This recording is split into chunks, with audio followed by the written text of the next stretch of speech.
Hello everyone, कैसे हैं आप सब और क्या हाल समाचार हैं आपके। 11 फरवरी 2008 याद है, रिलायंस पावर लिस्ट हुआ था, 73 टाइम्स ओवर सब्सक्राइब्ड हुआ था, खुला 27% प्रीमियम पे था। 4 मिनट बाद क्रैश शुरू होता है और बंद होता है इशू प्राइस से 17% नीचे। और उस दिन के बाद आज तक 18 साल में वो शेयर कभी अपने इशू प्राइस के ऊपर आया ही नहीं। और ये कहानी 2008 की नहीं है भाई, ये आज भी यही चल रहा है। यानी 2008 से 2026 के बीच में कुछ बदला नहीं है, ऐसे अनगिनत कहानियां आई। तो आज की वीडियो में 3 चीजें समझेंगे। एक, आईपीओ का पूरा सिस्टम अंदर से, वही चीजें जो आरएचपी में लिखी तो होती है बट आपको कोई बताता नहीं है। दूसरा, 2020 से अब तक के 400 मेन बोर्ड आईपीओ का डेटा, कितने फायदे में गए, कितने डूबे और अलॉटमेंट मिलने के बाद लोग एक्चुअली करते क्या हैं। तीसरा, एक 5 पॉइंट का चेकलिस्ट जिससे आप डिसाइड कर पाओगे कि किस आईपीओ में जाना है और किसको कहना है नमस्ते जी।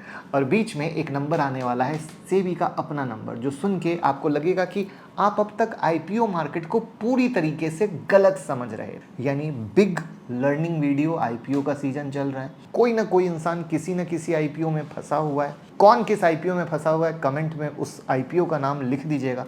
मैं प्रॉमिस करता हूं कि आज की वीडियो को लास्ट तक देखने के बाद, उस चेकलिस्ट को नोट करने के बाद, आप कहेंगे ये हुई भाई वाली वीडियो और आप आईपीओ का सही फायदा उठा पाएंगे। तो चलिए बेसिक से शुरू करते हैं कि आईपीओ आखिर होता क्या है। तो एक कंपनी है, वो फिनटेक भी हो सकती है, मैन्युफैक्चरिंग भी हो सकती है, D2C ब्रांड भी हो सकती है, और अभी वो प्राइवेट है। फाउंडर ने शुरू की है, फिर पैसा चाहिए तो एंजल इन्वेस्टर या वीसी फंड या बाद में प्राइवेट इक्विटी से फंडिंग ली। अब इन सब के पास कंपनी का थोड़ा थोड़ा सा हिस्सा है, ठीक है, जिसको आप लोग प्रमोटर होल्डिंग भी कहते हो, राइट। अब प्रॉब्लम क्या है, ये शेयर मार्केट में ट्रेड तो हो नहीं रहा है, और जो भी इन्वेस्टर हैं, एग्जाम्पल के लिए वीसी अपना हिस्सा बेचना चाहते हैं तो जीरोधा खोल के बेच तो नहीं सकते हैं, बायर ढूंढना पड़ेगा, प्राइस नेगोशिएट करना पड़ेगा और शेयर होल्डर एग्रीमेंट देखना पड़ेगा। तो इसको क्या कहते हैं, इलिक्विडिटी। पैसा एसेट में फंसा है, तुरंत कैश नहीं बन सकता है। जैसे एक एग्जांपल समझिए, लखनऊ में 50 लाख का प्लॉट है, कल सुबह 50 लाख कैश चाहिए, बायर ढूंढो, रेट तय करो, रजिस्ट्री कराओ, टाइम लगेगा, सब में टाइम लगेगा। प्राइवेट कंपनी की जो ऑनरशिप होती है वो भी ऐसा ही हिस्सा होती है, और आईपीओ एक मैकेनिज्म है उस जमे हुए ऑनरशिप को पिघलाने का। ये लाइन याद रखना, क्योंकि यहीं पे सारा खेल है। क्योंकि अब इंडिया में 2 रास्ते होते हैं जब आपको आईपीओ लिस्ट कराना है। तो पहला है मेन बोर्ड आईपीओ, बड़ी कंपनी एनएससी और बीएससी के मेन एक्सचेंज पर लिस्ट होती है। दूसरा है एसएमई आईपीओ, छोटी कंपनी के लिए एनएससी इमर्ज और बीएससी एसएमई का अलग ट्रैक है, रूल और रिस्क दोनों भरे पड़े हैं।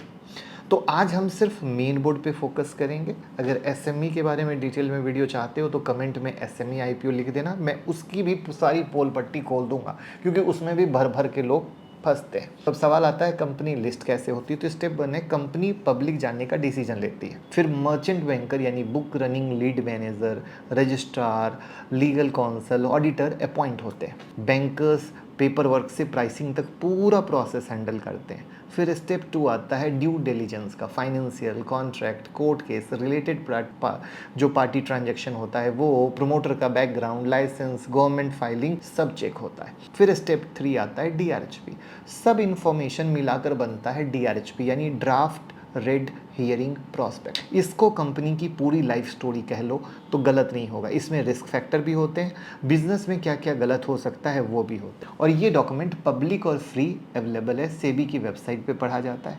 फिर भी 95% लोग आईपीओ अप्लाई करते वक्त इसे खोलते तक नहीं है। फिर स्टेप 4 आता है सेबी रिव्यू। यहाँ एक बहुत इंपॉर्टेंट गलतफहमी दूर करना चाहता हूँ। सेबी ये नहीं कहता कि आईपीओ अच्छा है या बुरा है, प्राइस सही है या गलत है। सेबी देखता है डिस्क्लोजर कंप्लीट है या नहीं है। तो सेबी अप्रूव्ड है मतलब सेफ है, ये सोचना गलत है। पहले यहां मैं क्लियर कर दूं। स्टेप 5 आता है एलिजिबिलिटी। मेन बोर्ड पे आने के लिए 2 रूट है, प्रॉफिटेबिलिटी रूट, पीछे 3 सालों में हर साल कम से कम 3 करोड़ का नेट टेंजाइबल एसेट, और पिछले 5 सालों में से किसी भी 3 साल में एवरेज ऑपरेटिंग प्रॉफिट कम से कम 15 करोड़। फिर आता है क्यूआईबी रूट, उन कंपनियों के लिए जिनके पास प्रॉफिट ट्रैक रिकॉर्ड नहीं है, इशू का कम से कम 25% क्वालिफाइड इंस्टीट्यूशनल बायर को देना है, mutual fund, insurance, bank, pension fund. 75% target पूरा नहीं हुआ तो इशू कैंसिल और पैसा वापस। नेक्स्ट स्टेप आता है आरएचपी और प्राइस बैंड। सेबी क्लियरेंस के बाद डीआरएचपी RHP बन जाता है, एक्चुअल प्राइस बैंड बनता है, जैसे एग्जांपल के लिए 95 टू 100।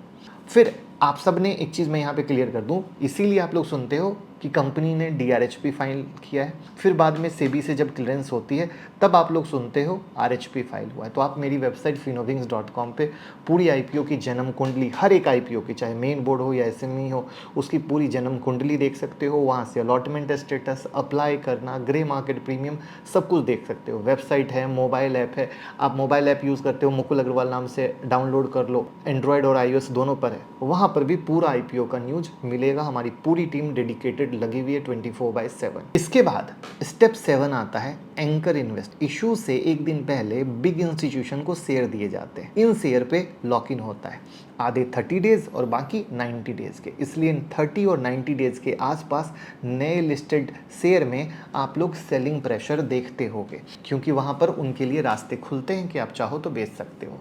फिर आता है step 8 book building. Retail, HNI, QIB के लिए इशू खुलता है, इन्वेस्टर प्राइस बैंड के अंदर बीड करते हैं और डिमांड के बेसिस पर फाइनल प्राइस सेट होता है। फिर आता है स्टेप 9 आपका पैसा। अप्लाई करने पर पैसा अकाउंट से निकलता नहीं, एस्बा के थ्रू ब्लॉक होता है, अलॉटमेंट तक अकाउंट में रहता है और इंटरेस्ट मिलता रहता है। फिर स्टेप 10 आता है अलॉटमेंट। ओवर सब्सक्राइब्ड IPO में retail allotment basically lottery system में होता है। शेयर नहीं मिले तो ब्लॉक हट जाता है और पैसा वापस। अब यहाँ पर हमने एक डिटेल वीडियो ऑलरेडी बना रखी है कि आप अपने IPO के अलॉटमेंट के चांसेस को कैसे बढ़ा सकते हैं, और ये मेरे 21 साल के एक्सपीरियंस पे है। लिंक मैं डिस्क्रिप्शन में डाल दूंगा, आप उस वीडियो को देख लीजिएगा तो वो आपको हेल्प कर सकता है। इसके बाद स्टेप 11 आता है लिस्टिंग का। इशू क्लोज होने पर आमतौर पे 3 वर्किंग डेज के अंदर शेयर लिस्ट होते हैं।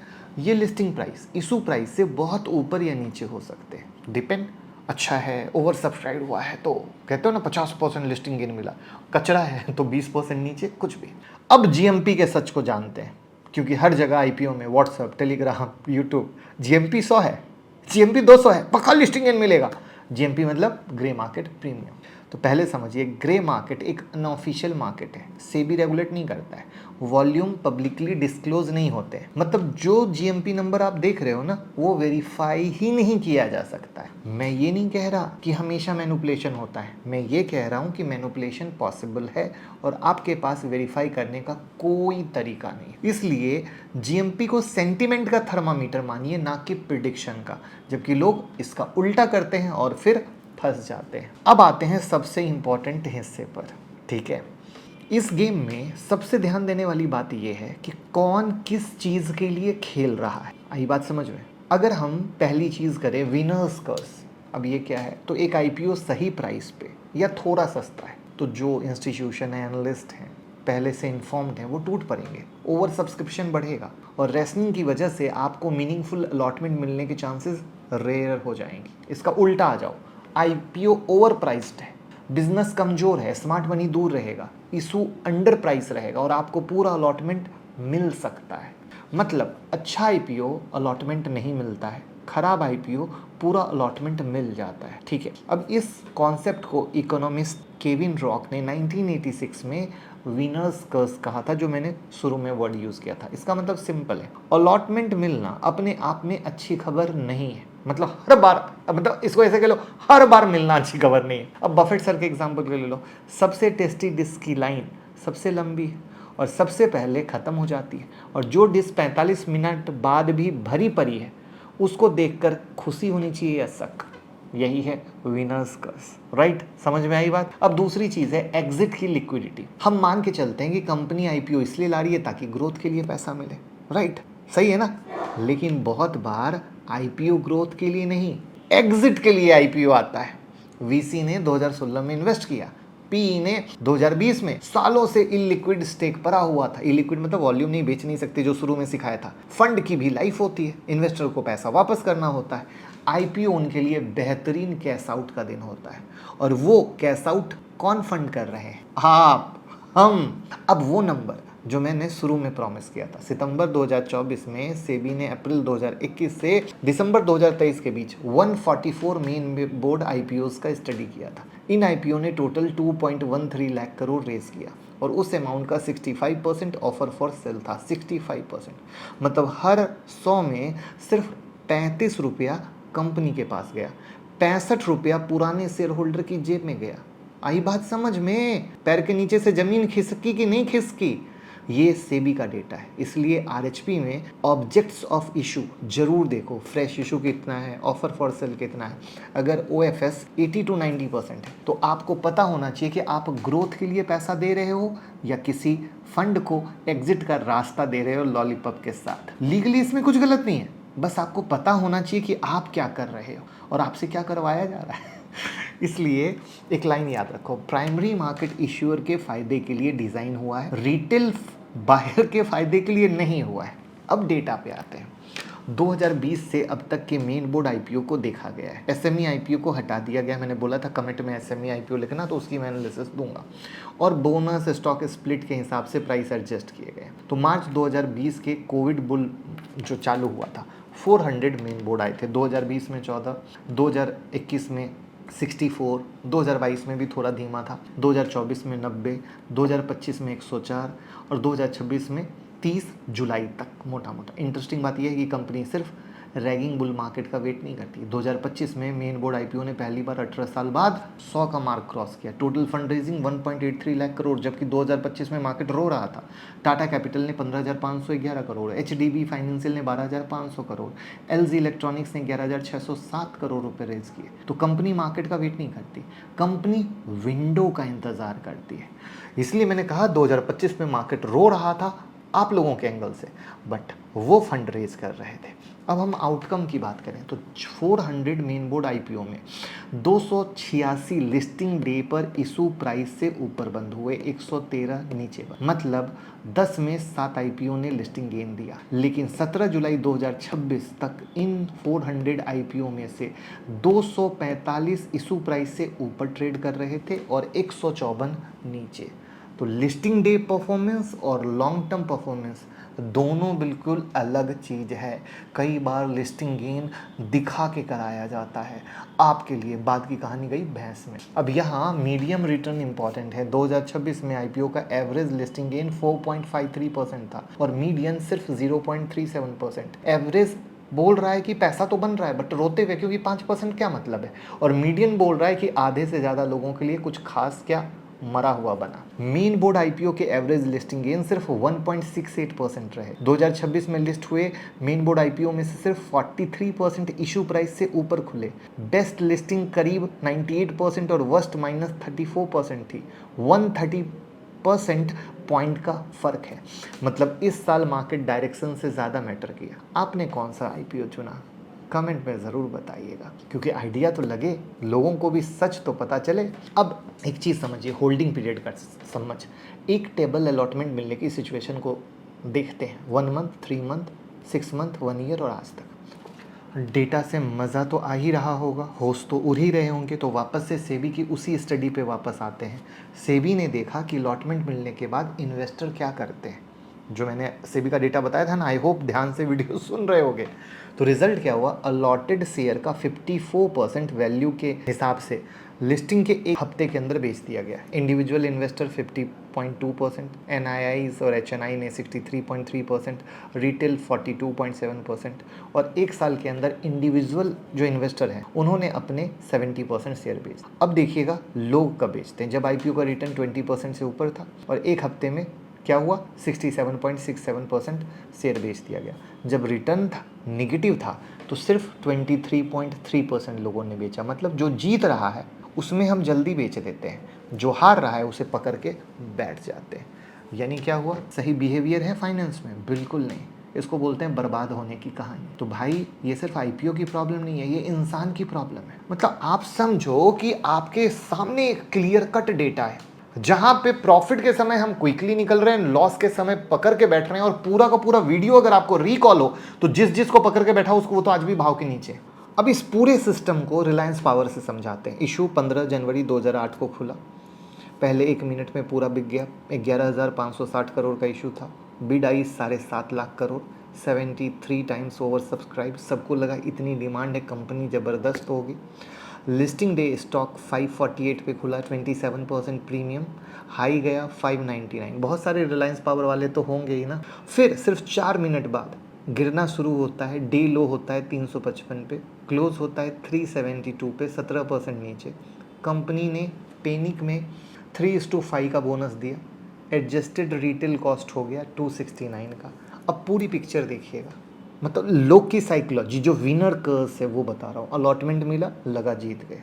Exit liquidity bull market peak पे था उस समय, अगर आपको याद हो तो। ओवर सब्सक्रिप्शन का भरम जो इंसान पाल के बैठते हैं, 73 टाइम्स डिमांड, क्वालिटी का प्रूफ नहीं निकल पाया ना। जीएमपी का भरम, 1000 की लिस्टिंग की बात थी, मिला 372। क्लियर है? और 18 साल हो गए उस घटना को, एक पूरी जनरेशन आप देखो तो कहलाएगी। वो स्टॉक आज तक वापस नहीं आया। क्लियर? पूरी वीडियो की समरी रिलायंस पावर से शुरू की, रिलायंस पावर पे सल्टा दी। तो हर आईपीओ बुरा नहीं है।